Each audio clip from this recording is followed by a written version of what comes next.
Well, good afternoon. I'm honored to stand right here today alongside one of America's finest, Admiral Brad Cooper, Commander of U.S. Central Command. We just had a chance to spend a couple of hours together, better part of 2 hours, going through the entirety of this operation, Operation Epic Fury. And Admiral, I want to thank you for everything you do and your incredible leadership, for your dynamic thinking, the way you're attacking this problem set on every level. In just days of Operation Epic Fury, you and your team have delivered nothing short of devastating, precise strikes, taking out the better part of Iran's navy, making it combat ineffective, neutralizing missile sites and launchers, and establishing total dominance over the skies we fly over and seas we fly over. Our forces are executing with unmatched skill, and the mission is advancing decisively. This is the kind of no-nonsense, results-driven warfighting that America demands. And you're delivering it in spades. You are the man for this moment. Admiral Cooper, on behalf of the President, the Department of War, and every American watching, I want to thank you for the outstanding job you and CENTCOM are doing. Keep pressing the fight, and we are with you all the way. A few thoughts before I hand it over to the Admiral for an update. Iran is hoping that we cannot sustain this, which is a really bad miscalculation for the IRGC in Iran. You see, there's no shortage of American will here. We remember and honor our fallen, those 6 that we will soon welcome at Dover, who gave everything for their country in this mission. We remember them. But we remember them by rededicating ourselves even more fervently to this mission. Our commitment to our mission objectives only increases as our advantages continue to increase. We've got no shortage of munitions. Our stockpiles of defensive and offensive weapons allow us to sustain this campaign as long as we need to. Again, our munition status only increases as our advantage increases. Our capabilities, we have only just begun to fight, and fight decisively. Having a chance to hear from Admiral Cooper. If you think you've seen something, just wait. The amount of combat power that's still flowing, that's still coming, that we'll be able to project over Iran is a multiples of what it currently is right now when you add up our capabilities and those of the Israeli Defense Forces. And we have no shortage of authorities. The Admiral knows we have clear objectives with maximum authorities on the battlefield. The dumb, politically correct wars of the past were the opposite of what we're doing here. They had vague objectives with restrictive, minimalist rules of engagement. No more. Our authorities, his authorities, CENTCOM's authorities through the President and myself are maxed out. Our capabilities are overwhelming and gathering still, as are those of our Israeli partners. Our munitions are full up, and our will is ironclad, which means our timeline is ours and ours alone to control. As long as it takes to ensure the United States of America achieves these objectives. And as we flow more forces, and as we flow more capabilities, and as our munitions, as we're flying over the top, have even more devastating effects, we set the tempo, we set the timeline, led by the commander on the ground. Our ear is to the ground to listen to Admiral Cooper, what he needs, and what he needs he will get. We are built for this fight, and we are in it to win it. And we have the right commander in the lead. So I'll now hand it over to Admiral Brad Cooper to give you an update right here from CENTCOM. Admiral. Mr. Secretary, first, thank you very much and good afternoon, and welcome to U.S. Central Command Headquarters, America's Warfighting Headquarters. It's great to be here alongside the Secretary and representing the more than 50,000 men and women in uniform currently executing Operation Epic Fury. So, Mr. Secretary, first, thank you very much for your leadership and support and the very clear vision and objectives that you've given us to allow us to use overwhelming force against the Iranian terrorist regime. And thanks to all of you for attending today, and welcome to Tampa. We are now starting our 6th day of a historic mission to eliminate Iran's ability to threaten Americans. We are, if I could channel my inner Navy officer, we are at full speed ahead in executing orders given by leadership in Washington. The President and Secretary Hegseth have been crystal clear in their expectations, and we are at a high level of execution. As described by the Secretary and earlier this week by me, U.S. combat power is building as Iranian combat power declines. Our air dominance allows us to hit Iran's center of gravity with overwhelming power and reach. A couple of examples. In just the last 72 hours, America's bomber force has struck nearly 200 targets deep inside of Iran, including around Tehran. And in just the last hour, U.S. B-2 bombers dropped dozens of 2,000-pound penetrator bombs targeting deeply buried ballistic missile launchers. Notably, we've also struck Iran's equivalent of Space Command, which degrades their ability to threaten Americans. Then, if I just look back over the last 24 hours of the operation compared to where we were at start, ballistic missile attacks have decreased by 90% since day one. Drone attacks have decreased by 83% since day one. Having said this, we remain vigilant. Our strikes against the Iranian Navy have intensified. You may have heard the President say just a little while ago that we have sunk or destroyed 24 ships. That was true at the moment. We're now up over 30 ships. And in just the last few hours, we hit an Iranian drone carrier ship, roughly the size of a World War II aircraft carrier, and as we speak, it's on fire. The President gave us another task, to raise or level Iran's ballistic missile industrial base. So we're not just hitting what they have, we're destroying their ability to rebuild.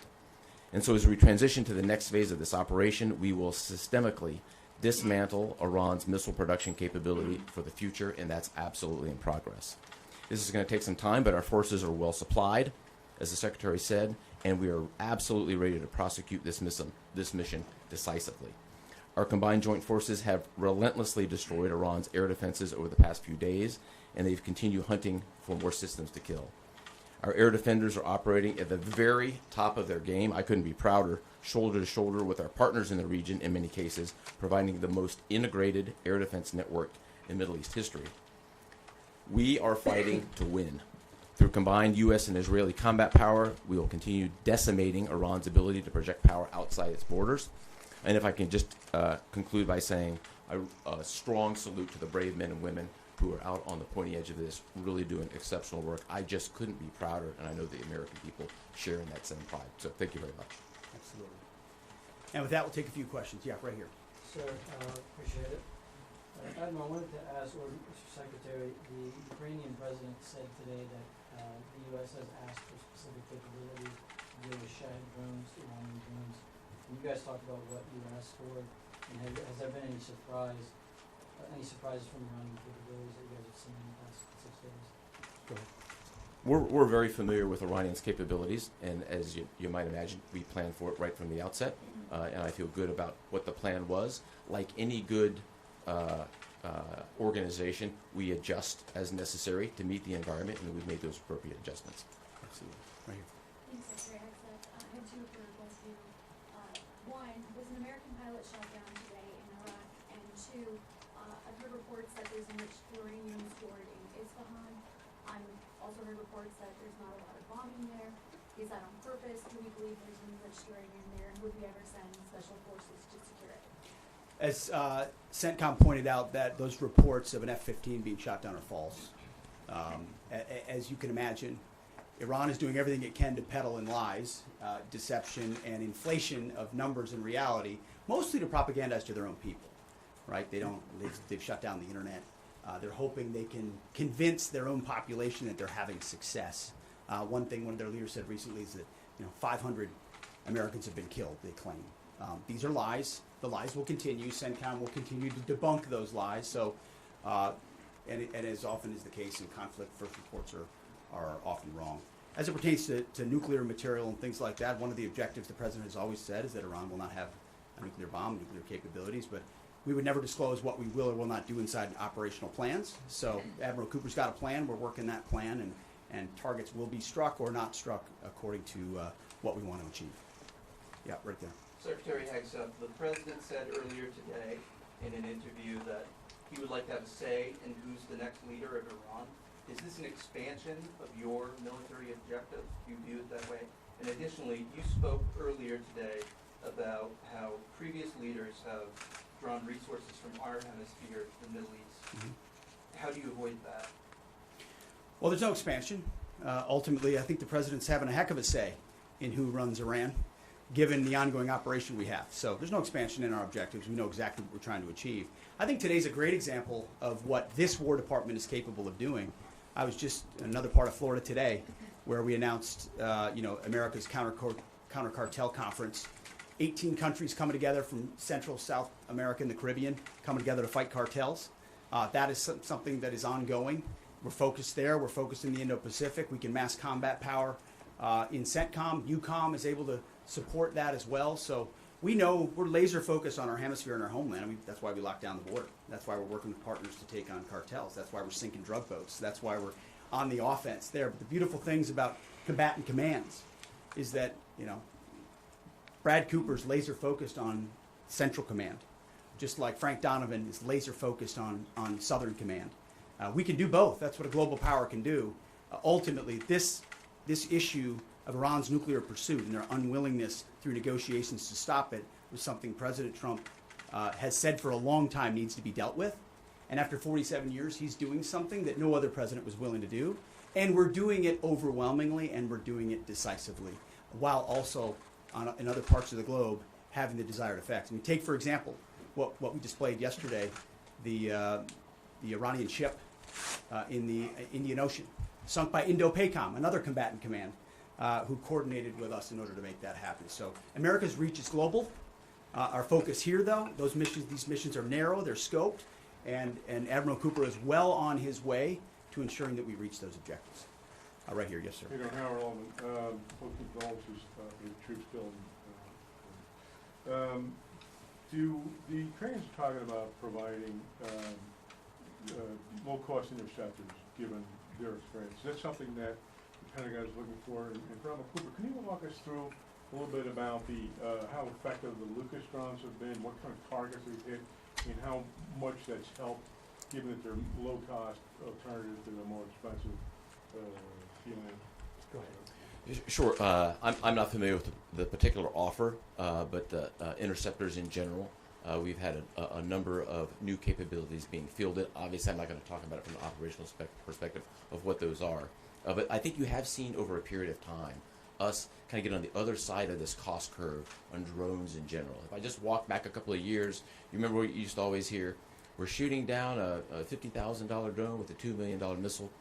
These days, we're spending a lot of time shooting down $100,000 drones with $10,000 weapons from ours. So that's one aspect of it. Lucas, indispensable. As many of you know, and if you don't know, this was an original Iranian drone design. We captured it, pulled the guts out, sent it back to America, put a little Made America on it, brought it back here, and we're shooting it at the Iranians. Good targets. Good targets. Absolutely. Right there. Thank you so much, Secretary. President Trump, in his first speech after the launch of the Operation Epic Fury, he addressed Iranian people and he said that there is going to be a time for you to come out, but it's not now. Stay home. It's not safe. I want to know if there is a timeline for that you're going to urge Iranian people to come out, how that is going to play out, and how are you going to protect the protesters? You know that they're going to be shot probably, as we witnessed in January. That's what happened. How are you going to protect and support the protesters? And Admiral, I have one question for you. How are you going to minimize the civilian harms?